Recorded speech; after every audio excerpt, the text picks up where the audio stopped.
Okay, mayong mudto na usab kanatong tanan Luzon, Visayas, Mindanao. Mayong mudto Philippines, may mudto world, may mudto universe. Sana napunta mga higala, dito nga atong tulumanon sa kahanginan, CONA, Catechesis on Air, o ako lang gihapon kini inyong ubos nga alagad, Reverendo Padre Edwin Academia Acab. Abino adlaw na usab karon nga Biyernes, no? Biyernes na gid mga higala, pizza 20, dili kay pizza 20, pizza 31 sa bulan sa Mayo, no? Nahala, no? May buntag na, may bunto na kanatong tanan mga higala, o ganang hinaot ko nga na kamong tanan sa Kapiskay Panglawas, walay ubo, walay hilanat, walay sipon, wala kabuhia, no? Mayo ra ang pananaw, naginhawa pa, no? Apan naginhawa pa. Ayan, no? Nahala, no? May bunto na kanatong tanan na hinaot kita nga na kitang tanan sa Kapiskay Panglawas ni ining kamuntuhon. Abi no ato dahil nga timbayaon, of course, may mundo ang atong talahorong obispo, may mundo kanimo bishop, o ang tanan gyud nga mga kaparian, lukob ka Bisaya ug Mindanao, nga maabot sa ato ang pagsibya tinhidagyapon sa ato ang Radyo Bandilyo, no? Ang ato ang diocesan radio dinhi sa Diocese of Dumaguete. No, nyang ako pong mga viewers sa ato ang Facebook page o gingon usab sa teleradyo, no? Atong timbayaon usab si Father Ramaata, ang ato ang manggudto pod Father, ang ato usab nga manager o sa mga ato ang mga igsoon din sa acting basay, binagayod si Brother Elmer Lugatiman o ang Lugatiman family. Nahala, no? May mudto na kanatong tanan mga higala na hinaot kita nga naagayod kamong tanan sa Kapiskay sa Panglawas, no? Walay gibating kakulian. Nahala, no? Ari kita mga higala sa ato ang CBCP News, Balitang Simbahan, ining kamuntuhon. Cardiac arrest, no? Ang nahimong hinungdan sa kamatayon ni Father Amado Picardal, o sa redemptoristang pare nga naila, no, sa iyaha nga pagsaway sa war on drugs ni kanhi Presidente Duterte. Gani nagdako kayo nga kakulangan, no, sa sambahan Katoliko ang pagkamatay ni Father Amado Picardal.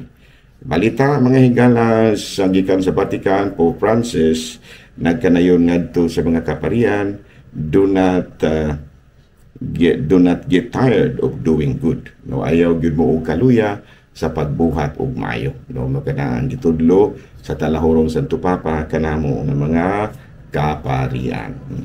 Hala padayon ta mga higala, no, sa ato ang mga buhat tonon ni ining kamudtuon. Okay. Bari kita mga higala sa atong Saint of the Day.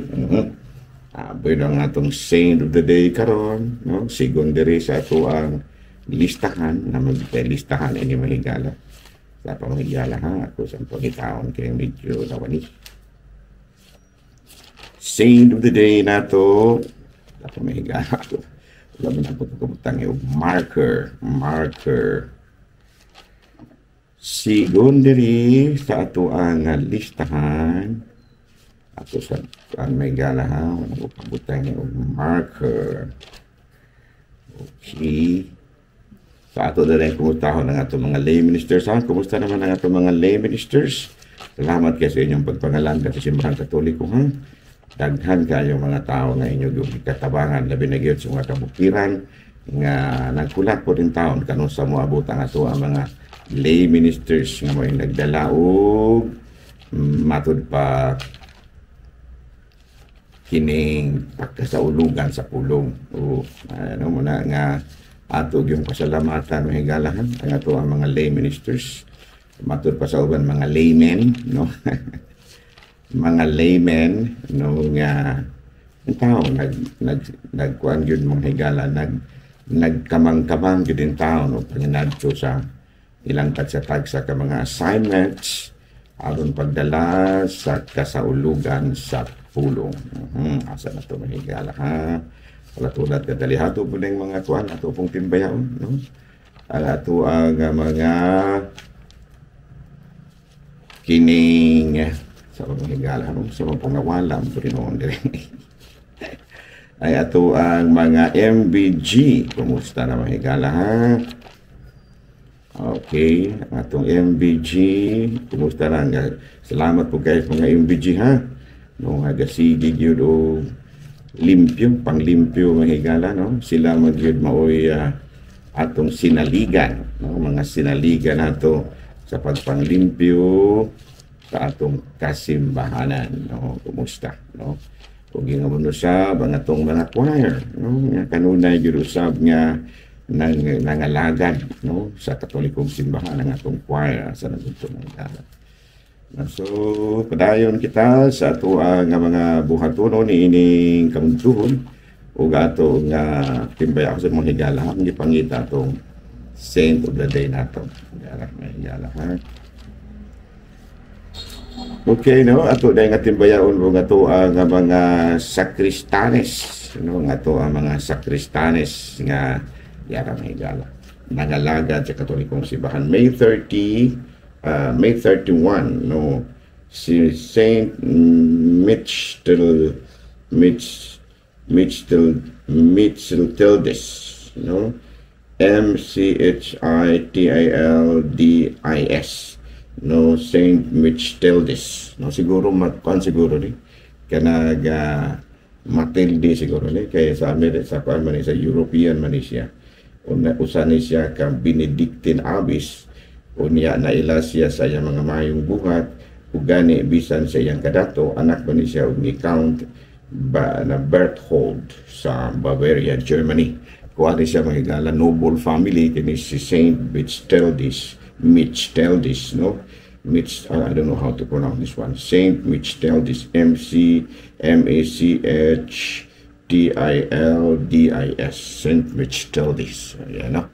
Bisan sa iyahang membro siya sa kinibitaw halangdong pamilya pero nagmadre, no? Gani nahimo siya nga usa ka contemplative nun ug gani nahimo siya usa ka abis sa lahat. Halalo unya na ila siya ang pagkabuutan, na ila siya ang pagkamampuon ug paghatag og bili sa pagkamati na bangon. Okay. Halalo ari kita mahigala sa ato nga kining tawag o katikisan. No? Kumusta na mahigala ha? Ato pa din tibayon si Brother Elmer Manigsaka. No? Kano sa pwede kita kainom og sa kahigop og sabaw ni Mer. No? Ulitaw. Makita po ni Brother Elmer mahigala. Anak na siya sa ato nga kwan sa una. Main technician. No? Okay, no? Ari kita sa ato kining katikism. Ang atong topic karon maghigala kining kabahin sa pagpamakak, lying, no, matud pa sa kining lying, no, wadalo, deliberately untruthful, deceitful and false statement. No? Deliberately untruthful, deceitful and false statement. O sa to pa kining pagpamakak mahigala lying kuani siya kanang gitawag nato deliberately gituyo gyud, no, untruthful, dili matinuod o malinglahon o sayop, no, dili tinuod nga pagpamahayag muna siya pagpamakak. Abi no alang sa kinisya o sa kinisya kasalaod nga naman tungod kay matud pa sa Exodus kapitulo 20 bersikulo 16, ayaw kamong pamutang-butang sa inyong isig katao. No, sa ato panahimo gini siya mo sa kasala. Labi na gayod kung makadaot siya mong isig kayo. Ayan, no? Muna siya. Generally, matud pa sa mga eksperto sa behavioral science, no? Matud pa sa mga eksperto sa mga behavioral science, lying is not necessarily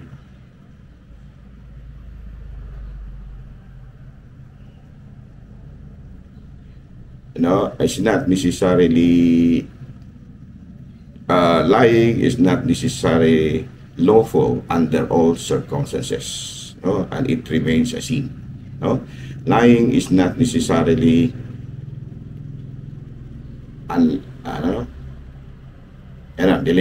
lying is not necessary. Ayan, no?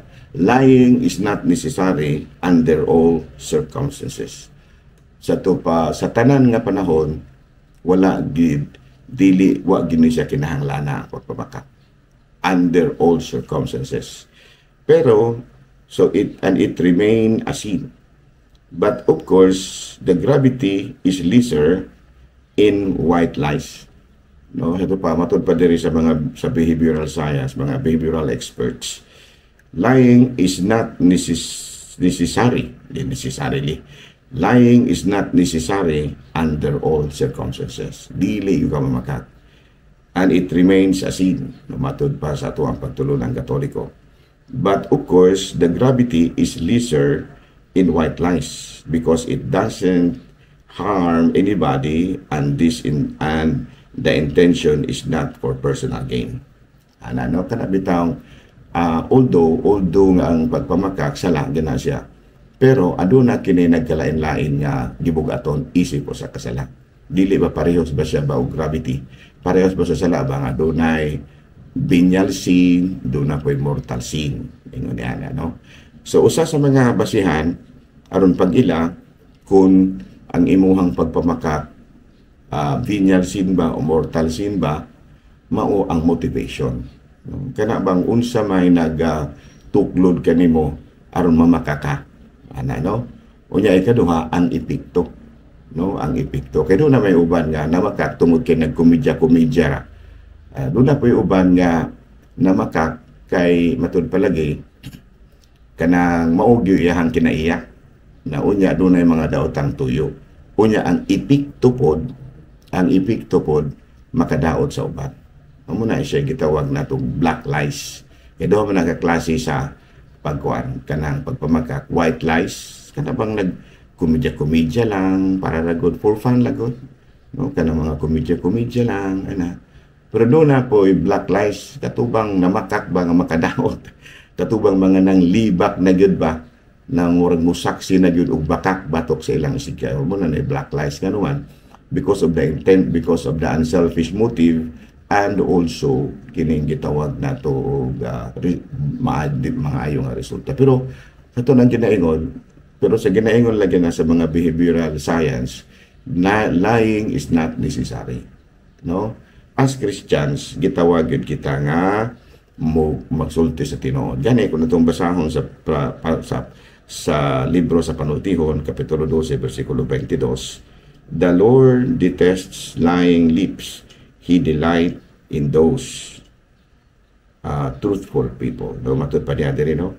Gikasilagan sa Ginoo ang bakakon apan gikahimut-an niya ang mga matinud-anon. No, muna sa Panultihon Kapitulo 12 versikulo 22. Unya sa Salmo 34 versikulo 13, likayi ang pagsulti ug dautan ug ang pagpamata. Ganyan, no? Of course, another is sulat ni San Pablo nga dos taga Colosas, no? Kapitulo 3 versikulo 9, ayaw kamo pamakak sa usak-usak kay gihubo naman ninyo ang inyong daan pagkatao uban sa iyang mga buhat. No? Sa ito pa, isip mga Kristiyanos, lying is not necessary under all circumstances. But of course, doon nagyo usahay na doon nagyo yung mga pulo pamakak po na to. Pero, again, ang pag-ila, no? Pang pag-ila, kung bugag ba nga sala ang imong nahimo o dili ba, mao ang imong motibo ug ang epekto sa imong pagpamakak. No, kanang mo saksi na ka sa korte unya na priso tong imong katong inyong giakusar tungod sa imong mga pagsaksi. Delikado na kana kay makadaot naman o baka dunay usa ka bana nga gibulagan sa asawa tungod lagi kay nagkulo-komedya mo kabahin kana bang doon na ba'y mga dautan nga mga resulta ba? No, nya balatayan gyapon gyud kining komedya-komedya. Inga naman doon na ba'y yung komedya ra, no? Na makakmakak kulo komedya kana bang doon ay pananglitan pre. Taas malagi buhok ni mong asawa. Kasi man natin imong kuyo gahapon nga mubo man tog buhok. Ingon ana, doon ay mga asawa nga mutuwa na. Komedya ra ba na? Pero ang resulta niya na kulatado si mister. Klaro ba? Pre, taas malagi buhok din is misis. kita hindi ko gahapon ang kasi sa imong motor mubo man lagi to mubo man lagi to mo ka siga dahil nang mata sa imong misis ana pero komedya na ba yan no? So doon ay mga komedya nga balantayan yung ano man ang epekto ang imong motibo sa pagsulti kuan na siya kanang komedya ra pero ang resulta dili mayo muna siya mga balantayan muna nga under all circumstances lying is not necessary no? Kung lingaw-lingaw mo kana lang laing klases lingaw-lingaw ayaw lang ng mga bunog na puti noon kita di ba mga mister no ingon na ako kung hangay ko na maghimuhimo ang istorya pero para rapas kalingawan ba kanang komedya-komedyahan nato ba no ng na mga joke na pero again ang balantayan lagi kaya nga naman doon namang giusahay nagtuura ta nga komedya kunya nakapasakit na di ay no ano so na ang pagpamakat doon ay gitawag og white lies pero balantayan kanang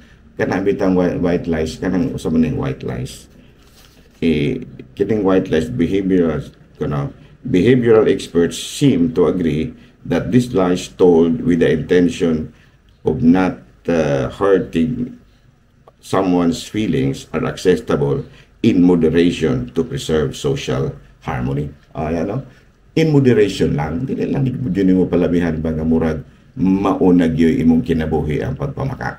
Komedya ba ingon diyan, no? So no sa again ang pamakak under all circumstances is not necessary. Pero dunay ang pag-ila, pero dunay mga pamakak na maayo ra unta to pero nahimong daw. Doon na po yung uban nga maayo ang intention sa kanabit mga komedya lagi ingon diyan. Pero komedya ra lang daw pero ang motivation motivation amayo ra pero ang resulta dili maayo so banda nga kutob sa mahimo matud pa sa mga eksperto likaya na lamang gyud or maybe patenta na mga politiko no mga politiko makaingon nang gigita no kay ug dili pud ka musaad kanang kasi botar nimo mo na yung platform mo na gitawag natong platform of government mga saad man na. So mahimo na isang baka kung dili nimo tumanon muna nga sa imong paghimo og mga platforms of government kinahanglan nga og sa ato pa na achievable kung mahimo ba aron na dili ka mahimong bakakon no klaro abi no din hinalang una kita kutob ako lang gihapon kini inyong ubos nga alagad Reverendo Padre Edwin Academia Akab manamilit na usab kaninyo og manalangin kanato ang Dios magkagaon tanan Amahan Anak Espiritu Santo. Maayong mundo, Pilipinas!